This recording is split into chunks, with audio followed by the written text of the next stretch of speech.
Achuudha. Wal fuudhuun sun kennaa uumaati.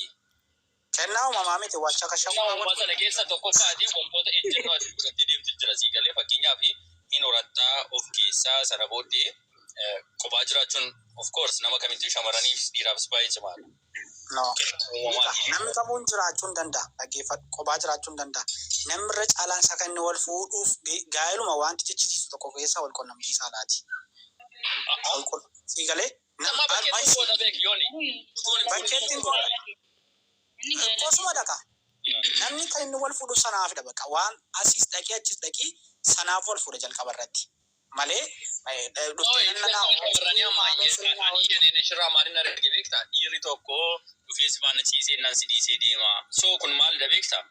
Jalqaba namni sun ati gaafa namni dubartiin sun gaafa jaalala wajjin jalqabdu nama sanaan wal quunnamsiisaadhaan madaaluu qabdu osoo hin taane jaalala keessa isheetiin jiruun madaaluu qabdi. Inni lammataa immoo namni kun yoo nafaana godhe dhiisee deemte jettee sammuu si amansiistee deemtanaani already gaafa of dabarsitee of laatu sana hin beekte jechaadha. Kanaaf dhiira sana irratti koomentii barreessuu hin qabdu. Dhiirri immoo yoomillee taanaan gaafa keessatti wal quunnamsiisaadhaatiin illikii dubartiin tokko qabsiistennaan haga gaafa gootutti jechaadha. Haga gaafa godhutti duubaan deemu. Maaliif ejjennoon isaa maalidha gochuu? Ejjennoon ishee immoo maalidha? Jechuuti sana faana jira. Adeemtee waan yaadduu fi inni gaafa sana argatee numa deemu. Of course. So isa ammaa goonsuu iyyuu danda'a. Banagaraachin naayii salphaadha baay'ee. Jaalala akkuma ishee yaaddu ta'eef iyyuu erga argatee booda deemuu danda'a sana karaa sababa fedhee dhufee taanaan sinuma iyyuu jechuudha. Wanta ittiin beektuun qabdu amma taa'ee obsee waan mashin jette ta'ee fi godhee fi gochuu danda'a. Garuu immoo hiika rakkoon isaa turtii yeroo dheeraa keessatti hin eegu dhiirri.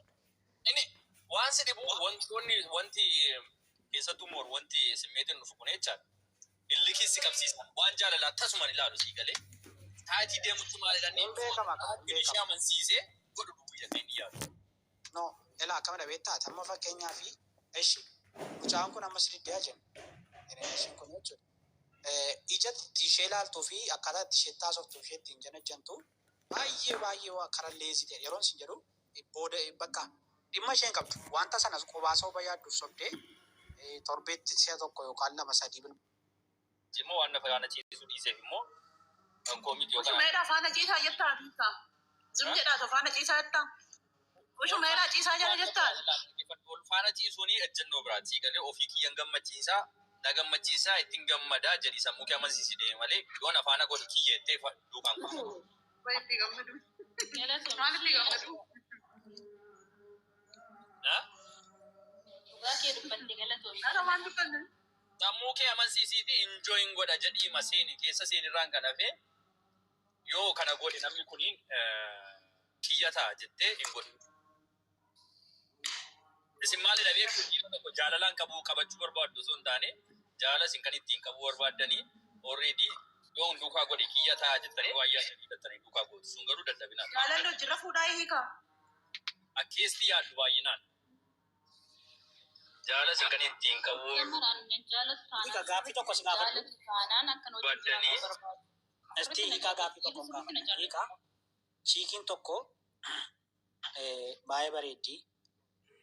Baay'ee si jaallatte illee baay'ee jaallattaan. Inshallah. Tasuma si arguu yoo didde karaa waan sanaatti direction si laachuu yoo didde ishee irratti nama biraachiit gootamoo ibsitee mashee eeggatta. Sinuma fedha koo na daangeessitanaan odoo marakkab jaalatu waan jiraatu. Sooree maal qamachuudha?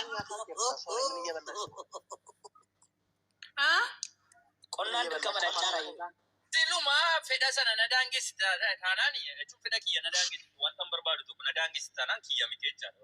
Hayyee ilaagaa kanan siin jedhee gaan ilaa. Akkuma si argite faasitti kennuu qabdi reekaa. Dhaggeeffadhu. Anis akkan ishee arge maafii itti kennan. Sooretti dhaggeeffadhu gaannan siin jedhaa.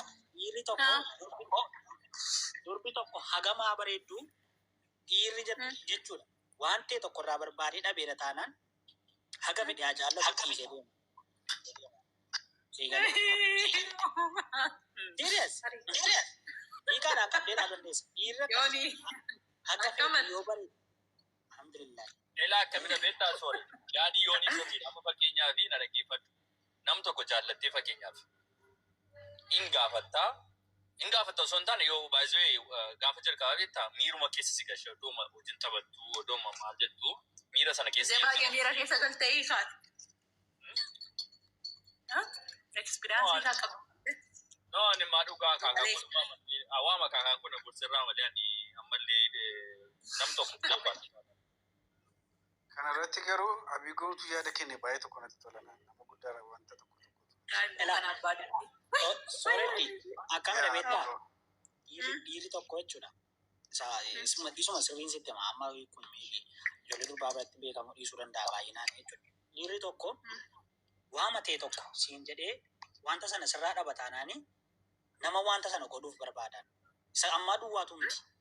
Jira miti bakka keessatti dhiirri tokko kana godhi jedhee wanta tokko sirraa barbaade yookaan sirraa jaallate yookaan immoo si faana sammaa gochuusaa ta'u waan biraasa ta'u.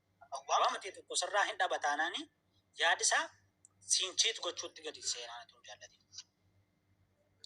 Siin sirraa dhabeera waan ta'eef jechuudha. Gaafa cheetis godhu maal ta'a? No, baay'ee jaalalli keeyyuu baay'ee kan nasaa deema malee gaafa barbaadu.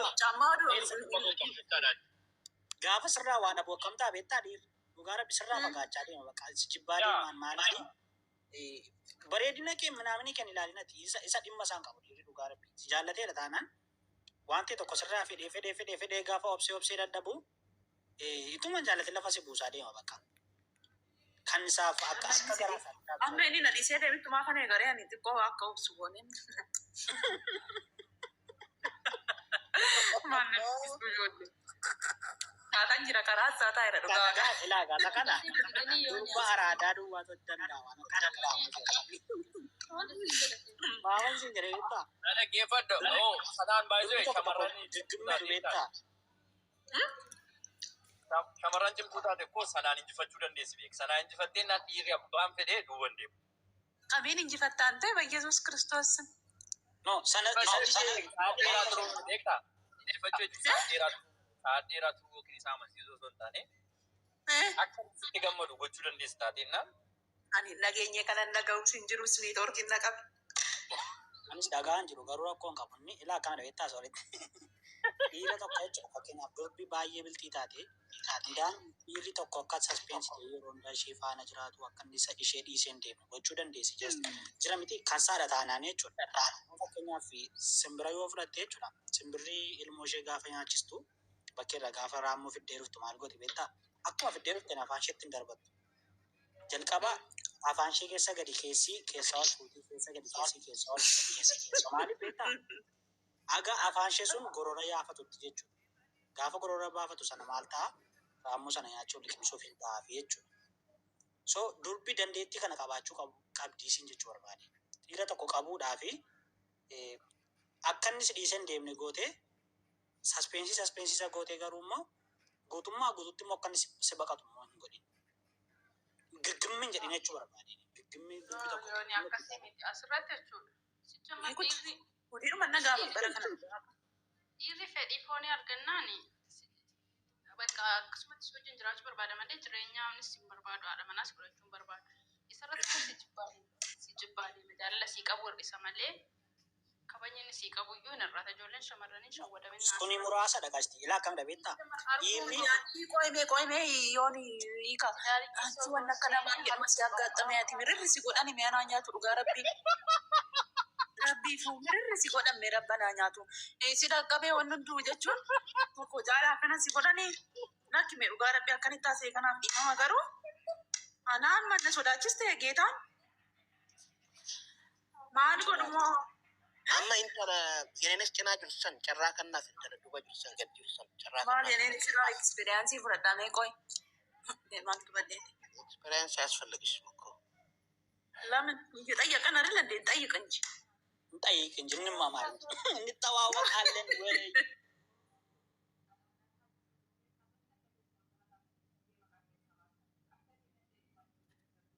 muuxannoo kanaan olii akkati dhuftee nuuf hirtu abdii qabnaas